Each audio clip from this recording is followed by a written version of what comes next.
Congress are sidestepping House ethics rules, that's shocking, that bar them from using public funds, your money, by the way, for campaign purposes. A new report from independent journalist Lee Fang reveals that lawmakers are airing so-called constituent ads, basically advertisements that mirror campaign ads, in their bids to get reelected. Here are a few of those ads from both Republicans and Democrats. Take a look. Congressman David Valadao is delivering real results for the Central Valley.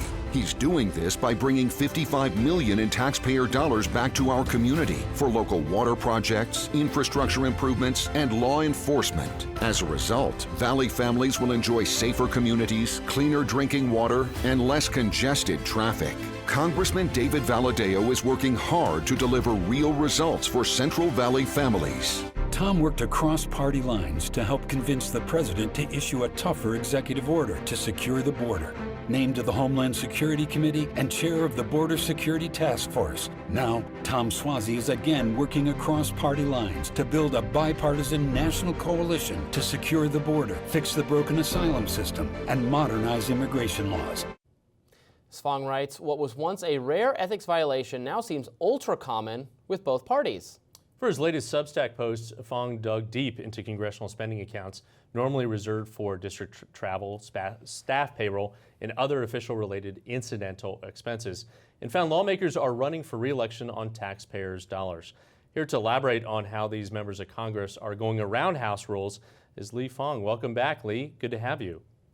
Hey, good to see you guys. Thanks for having me. So I love the investigation and the post that you wrote. One of the ones that stood out to me the most was Congressman Thandar in Michigan, who's, I think, spent over $500,000 on billboards with his face around his district in Michigan. I wonder if you could talk about some of your favorites that you've found in terms of some of the most egregious members, both Republicans and Democrats, abusing this privilege.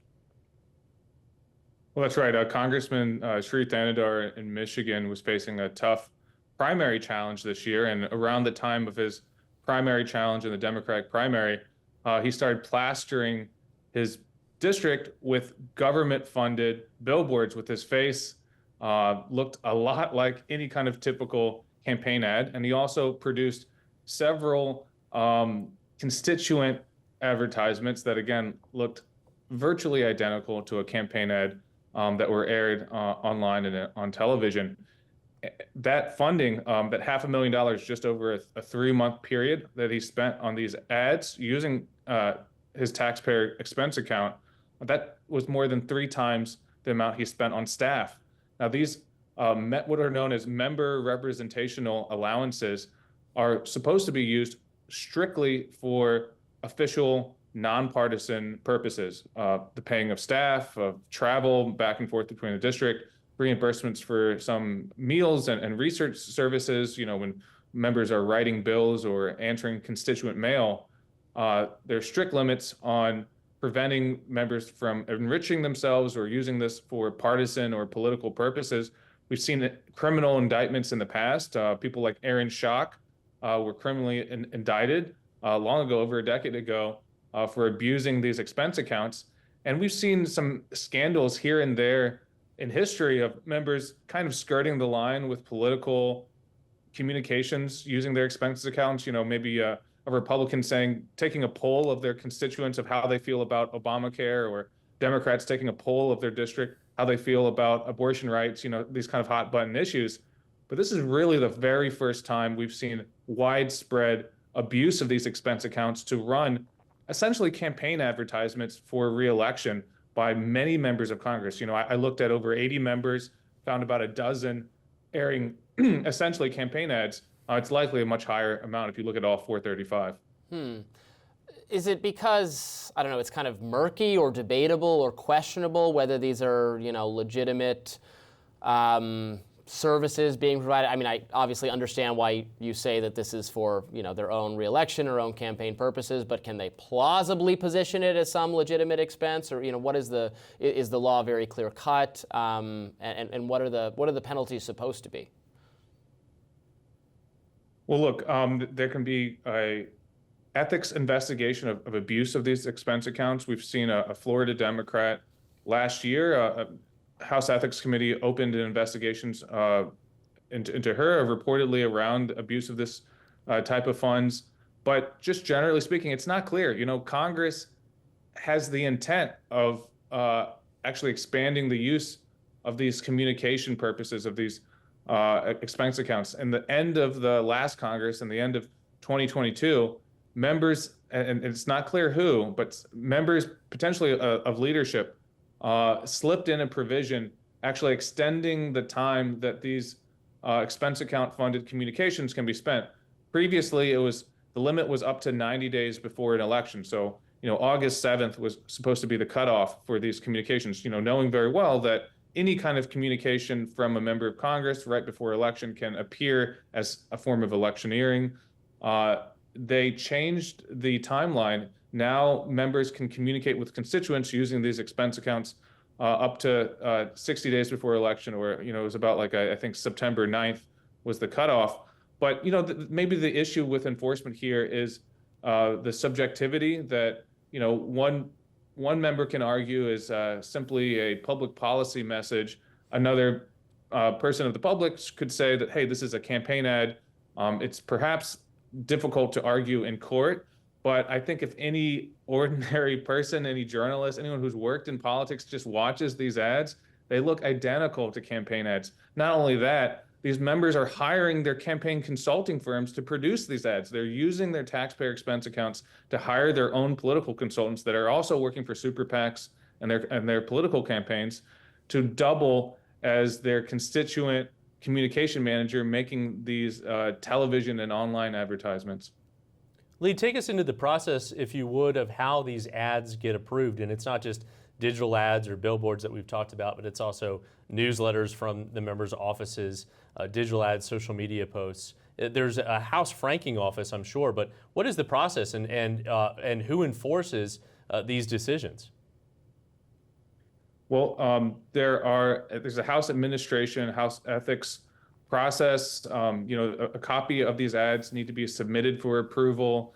There's a letter that has to be submitted by members. But I believe that's the extent of it. There really hasn't been much reporting on this. A few local news outlets have noted the unusual uptick in these ads. Brandon Williams, a House Republican who's kind of facing a tough reelection, local New York media noted this. The Thanadar billboards have been noted because they're so unusual by Detroit media. But again, I found so many more examples. Most of these examples that I found have not been reported by any media, local or national. So there hasn't been much public pushback on how this money is spent.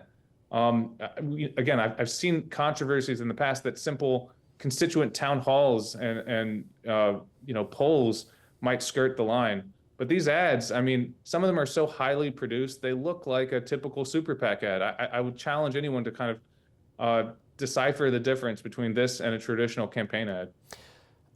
I remember you brought up Aaron Schock earlier. I remember, that was a big, funny news story because he had redecorated his congressional office to look like Downton Abbey, and it was a funny story that got a lot of attention. Have we just, in these, insane times, are the American people not as much capable of being shocked by corrupt or bad behavior from our congressman? You have, Menendez had gold bars in his, wardrobe closet or something. You have, I'm not making this partisan at all. You have, members of both sides wanting to thwart bans on congressional stock trading, for instance. Is it that the people just now expect such unethical behavior from their representatives that there's not as much interest in the media to even cover unless it's transformatively sensational or something like that? Yeah, I think you're touching on something here, because there's a reason that Congress has such low approval ratings. There's a lot of do as I say, not as I do, big exemptions and hypocrisy that members will decry government health care, but there's a special office within Congress that provides free government health care to members of Congress. It's the Office of Attending Physician. They've exempted themselves from all the labor rules that they provide for private businesses. So, members of Congress, their staff, it's difficult for them to form unions, or, they don't have the same kind of hourly and overtime rules. They've exempted themselves from Freedom of Information Act laws. They supposedly have insider trading rules, but, those rules are never really applied to themselves.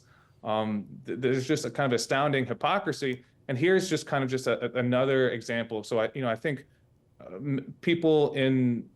normal people kind of see this, and it just entrenches their opinion. But Congress is highly entrenched in terms of incumbency advantage, gerrymandering. It's very difficult to get these members out, even though there might be a lot of anger on both the left and right or the center.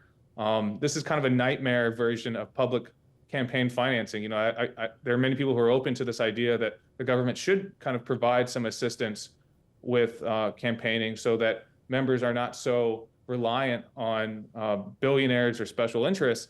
But this type of dynamic that I'm kind of revealing in this report, this is only available to incumbents.